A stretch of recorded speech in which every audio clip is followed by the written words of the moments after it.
Today, the name Louis Vuitton echoes across the globe as the ultimate symbol of luxury, valued at more than $130 billion. But behind this empire lies a story no one could have predicted. Louis was born in 1821 in the small French village of Antouilly. His childhood was simple, even harsh. There was no electricity, no running water, and no school nearby. Instead of books, Louis's days were spent helping his father in the fields, while his mother stitched hats to earn a few extra coins. But tragedy struck early. At the age of 10, Louis lost his mother. His father soon remarried, and the young boy found himself trapped in constant conflict with his stepmother. By 13, unable to bear it any longer, Louis made a bold decision. He would run away.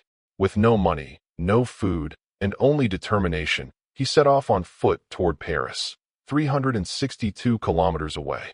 The road to Paris was cruel. Louis had nothing, no shelter, no savings, and no one to guide him. Nights were spent in forests, shivering under thin cloth, his stomach empty. By day, he walked endlessly, taking odd jobs in exchange for food or a few coins. Yet, survival taught him more than hardship. He learned skills in wood, metal, and fabric, slowly shaping himself into a craftsman without even realizing it. Still, the journey was painfully slow. What could have taken weeks stretched into 3 long years. Finally, exhausted but undefeated, Louis arrived in Paris. The city of lights must have seemed like another world for the boy who had left his tiny village behind. He didn't know it yet, but Paris would become the stage where his hidden talent and relentless spirit would transform not only his own destiny, but also the future of fashion forever. Once in Paris, Louis's luck began to shift. He found work as an apprentice in a workshop that built custom travel trunks. Here, he stepped into a different universe, the elite of Paris preparing for their extravagant journeys. Louis was a quick learner. His hands, once used to farming tools, now shaped elegant trunks with precision and care. Year after year, his dedication grew. Then, in 1851, destiny called. The French Empress herself became his client.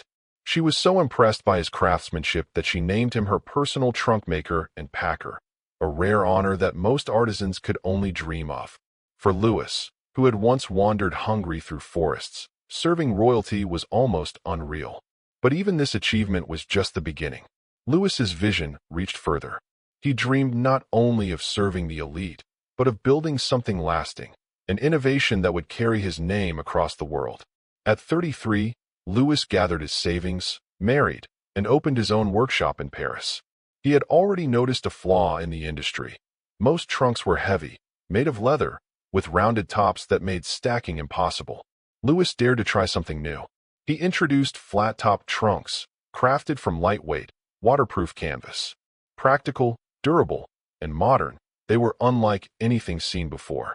For the first time, travelers could stack their luggage neatly, making journeys easier and far more efficient. The innovation was a sensation. His trunks became must-have items for the wealthy. Louis even launched a catalog, allowing clients to order directly from their homes. Very quickly, his name was no longer just tied to fine craftsmanship. It became synonymous with sophistication, elegance, and status. Louis had not only improved travel, he had transformed it. The boy who once slept in forests had become a pioneer of modern luggage. But life was not done testing him. In 1870, the Franco-Prussian War erupted.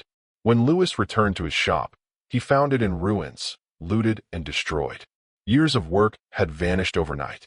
Yet Louis refused to surrender. With determination, he rebuilt. This time, he chose a prime location near Paris's Grand Hotel and railway station, where wealthy travelers constantly passed by. It was a masterstroke.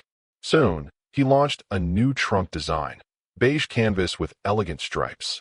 It became a fashion statement, admired by the elite. Over the years, Louis built not only a thriving business, but also a reputation for innovation and excellence. When he died at 70, his legacy was far from over. His son Georges took charge, introducing the now iconic LV monogram in 1896 to protect the brand from counterfeits. A simple tribute to his father's initials would go on to become one of the most famous symbols in history. From a runaway boy to a global symbol of luxury, the journey of Louis Vuitton is nothing short of extraordinary. By the early 20th century, the company employed more than 100 artisans and expanded into handbags, redefining elegance for a new era.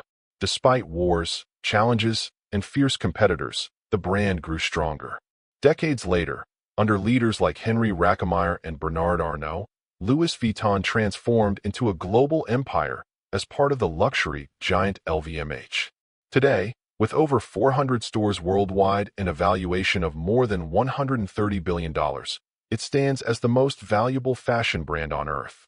Louis Vuitton's story is not just about wealth or status. It is about resilience, vision, and the courage to keep moving forward, even when the road is dark.